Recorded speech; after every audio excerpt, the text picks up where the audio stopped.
অসমবাসীৰ কাৰণে অত্যন্ত এটা বেদনাদায়ক আৰু মৰ্মাহত হ'বলগীয়া খবৰে যোৱা কিছুদিন ধৰি আমাক ব্যথিত কৰি ৰাখিছিলে। কিন্তু অসমৰ মুখ্যমন্ত্ৰী মাননীয় ডক্টৰ হিমন্ত বিশ্ব শৰ্মা ডাঙৰীয়া তৎপৰতাত, অসম আৰক্ষীৰ তৎপৰতাত আজি যিসকল মূল অভিযুক্ত তেওঁলোকক গ্ৰেপ্তাৰ কৰা হৈছে আৰু তেওঁলোকে শাস্তি পোৱাৰ প্ৰক্ৰিয়া আৰম্ভ হৈছে।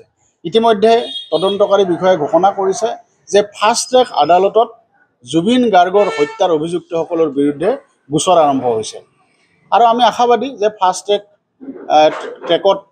ট্ৰেকত তেওঁলোকৰ বিচাৰ চলিব আৰু তেওঁলোক যদি সঁচাকৈ দোষী হয় তেনেহ'লে কঠোৰৰ পৰা কঠোৰ শাস্তি তেওঁলোকে পাব।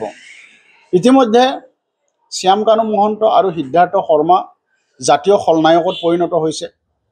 জুবিন গাৰ্গৰ ক্ষেত্ৰত তেওঁলোকে লোৱা ভূমিকা, তেওঁলোকৰ অৱজ্ঞা, তেওঁলোকৰ অৱহেলা আৰু এজন অসুস্থ মানুহক এৰি দিয়া তেওঁলোকৰ যি ষড়যন্ত্ৰমূলক আচৰণ, এই আচৰণক লৈ অসমবাসী ৰাইজ খঙত আছে, ক্ষোভত আছে আৰু এই খং আৰু ক্ষোভৰ বহিঃপ্ৰকাশ বিভিন্ন ধৰণে ঘটা আমি দেখিবলৈ পাইছোঁ।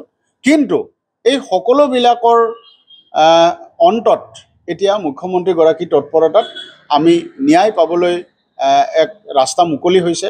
আমি আশা কৰোঁ যে অসমবাসী ৰাইজে ন্যায় পাব, জুবিন গাৰ্গৰ আত্মাই ন্যায় পাব, জুবিন গাৰ্গৰ পৰিয়ালে ন্যায় পাব আৰু আমি মৰ্মাহত হৈ থকা, ব্যথিত হৈ থকা অসমবাসী ৰাইজে বা অসমৰ সীমাৰ বাহিৰতো যিসকল যোৱা কেইদিনত মৰ্মাহত হৈ আছে সকলোৱে ন্যায় পোৱাৰ এটা পথ মুকলি হৈছে আৰু ন্যায় পাব বুলি আমাৰ বিশ্বাস আছে। মুখ্যমন্ত্ৰী ডাঙৰীয়াৰ ওপৰত আমাৰ বিশ্বাস আছে, অসমৰ গৃহ বিভাগৰ ওপৰত আমাৰ বিশ্বাস আছে আৰু অসম আৰক্ষীৰ ওপৰত আমাৰ বিশ্বাস আছে আৰু আইনে নিজৰ বাটেৰে বাট বুলিব আৰু আইনৰ যি প্ৰক্ৰিয়া, এই আইনী প্ৰক্ৰিয়াৰ মাজেৰে খৰতকীয়াকৈ তেওঁলোক শাস্তিৰ সন্মুখীন হ'ব বুলি আমি বিশ্বাসী। অসমবাসীৰ কাৰণে অত্যন্ত এটা বেদনাদায়ক আৰু মৰ্মাহত হ'বলগীয়া খবৰে যোৱা কিছুদিন ধৰি আমাক ব্যথিত কৰি ৰাখিছিলে।